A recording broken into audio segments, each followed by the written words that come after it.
Very curious, UD, the adjustments. Again, knowing that the Indiana Pacers are going to be going on the road here. We know that role players play better at home. Yes. What are the adjustments that you're looking to see here in Game 7? Well, first and foremost, the effort, the energy. The For way OKC? Yes, the effort, Okay. the energy for OKC, the way they approach this game, that has to change. They have to match that anticipation, Yeah. that effort, energy early.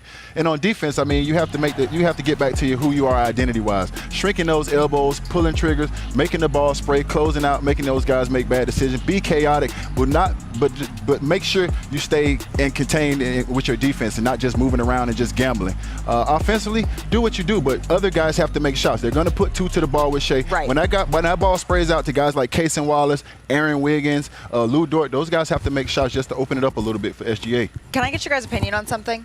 What about, and I know Mark Daigneault has already changed his starting lineup in Game 1 and then changed it back to the one we saw in the regular season. I'm only asking because would you start Alex Caruso? He started him in the second half of last night's And it game. went terrible. And it went bad. I know, but that starting lineup, I'm just wondering if we're going to see a change or not. Well, they have got to, look, I understand the return to zero, the return to neutral.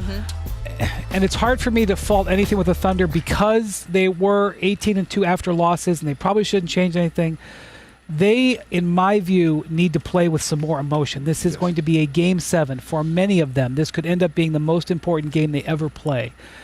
However, whoever they start, That gives me goosebumps to think about. they need to play with that feeling. I did not see that last night that these guys were playing for a trophy, and it's because it's not who they are. It's not the way they've operated for 9 months. I understand that, but situation is different. So I say whatever they need to start to get the emotion, because the crowd's going to be giving it to them.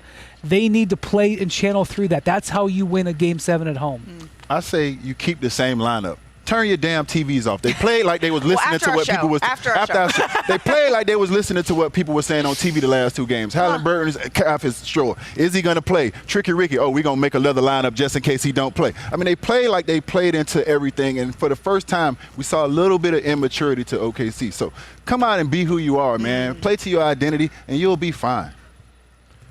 Turn your TV on.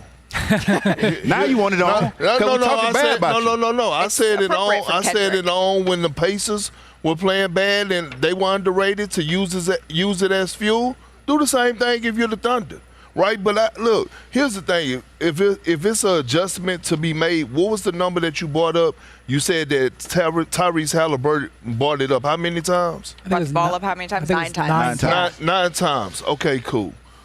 Who was the guy that was the primary ball handler? Nembhard. Okay, what I would do is now, since you're trying to hire Tyrese Halliburton, I would actually put Luke Dortz on Nembhard and put the pressure on him because he was aggressive, and now we'll switch somebody else on Halliburton because we know that he's dealing with that calf strain, and then I would just go from there.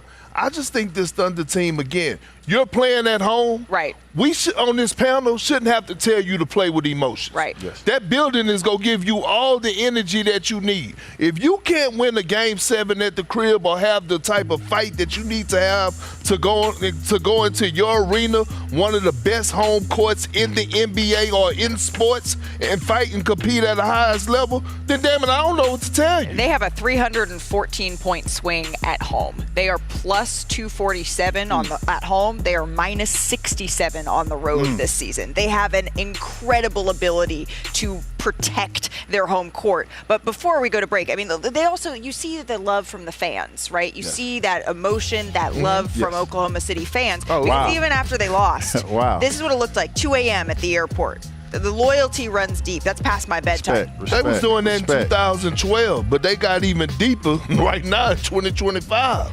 It's pretty awesome Gotta to love see it. that kind of support, and it's going to be showing up in Paycom Center. So you have to imagine that this environment is going to be absolutely outrageous. I'm with you, Pert. I'm looking at Chet Holmgren, 13 total points the last 2 games, 4 last night, no free throws. That needs to change.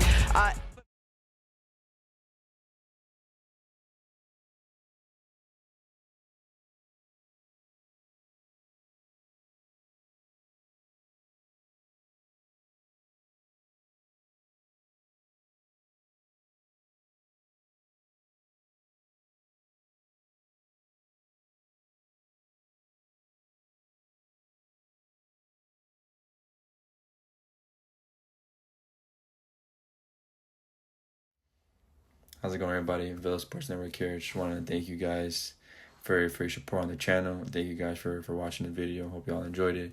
I also want to kind of remind you to don't forget to leave a like on the video, subscribe to the channel, and leave a comment on the video if you like as well. But regardless of the fact, thank you again for your support, and hope to see you on the next video.